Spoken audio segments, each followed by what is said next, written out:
Hello ladies and gentlemen, and today I'll be talking to you guys about the Goatman's Bridge. Now, you guys might wonder, is this actually similar to the Donkey Lady Bridge? In truth, yes and no. The story actually comes from North Texas instead of San Antonio. In fact, this story comes from the old Alton Bridge in the far north end of Texas. The story goes that pretty much by the time of the 1960s, that Klansmen had actually hung an innocent man, an innocent African American man to be precise, from the bridge itself, and there is a story that goes around here that it actually began the hauntings. But upon this, it's not actually true. The real story actually begins because of cultists who actually had committed black magic near the bridge, sometime after the last caretaker had died.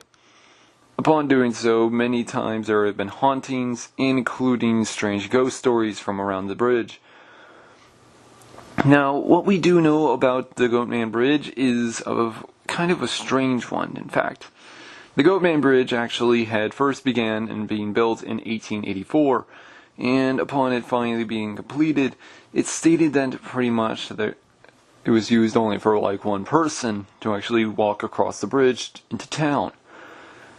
Now, though, the bridge is no longer actually connected to any roads, if you guys want to know about this. The only road that actually leads to it is cut off from the bridge. In doing so, you have to walk out of your car in order to walk across the bridge.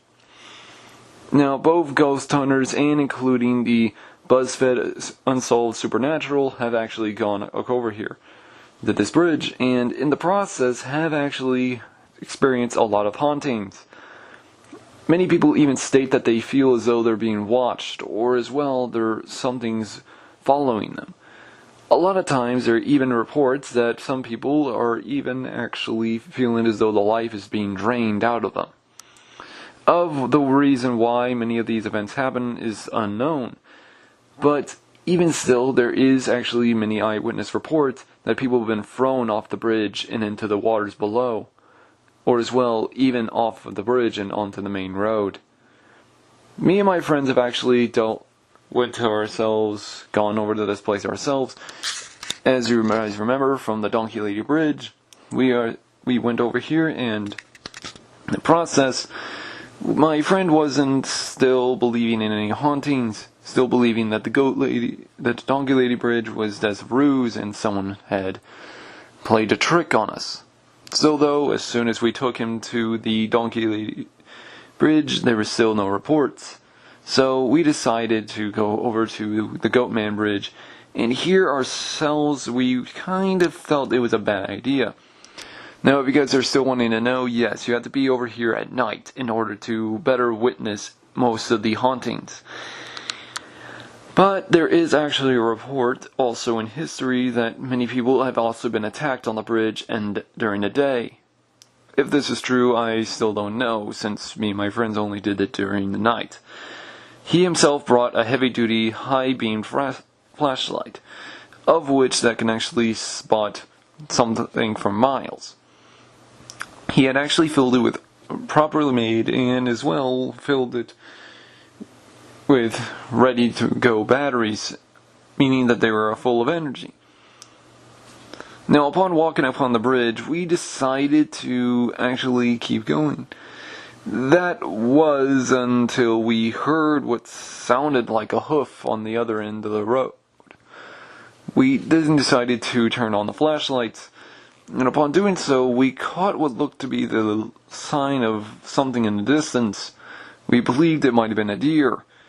But to our surprise, there was nothing there. A complete blackness.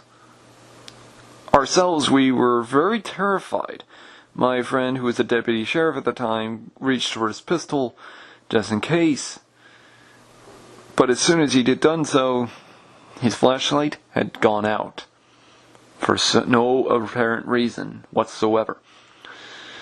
Upon this happening, we ourselves then turn our flashlights towards our friend, and in doing so, we saw that there was no eyes in the distance upon the other side of the bridge. We then decided to get off the bridge immediately, But upon doing so, we ended up actually hearing what sounded like hoofprints charging right after us, and as well a strange noise, almost as though something was growling at us.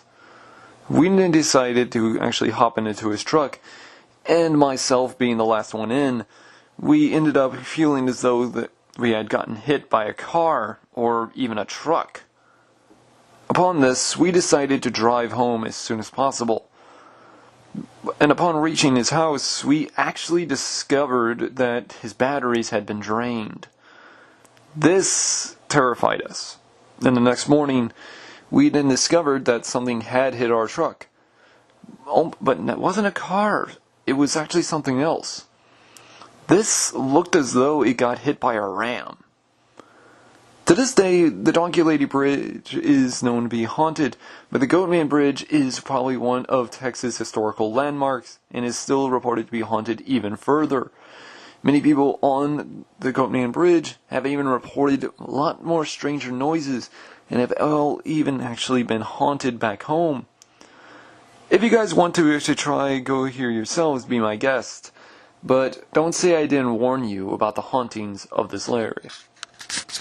Anyways, guys, if you found this helpful, knowing more about Texas haunted culture, let me know down in the comments below. Like this page, subscribe for more, and including also, if you guys want me to talk about any hauntings about in the world for this Halloween special, let me know down in the comments below. Thank you.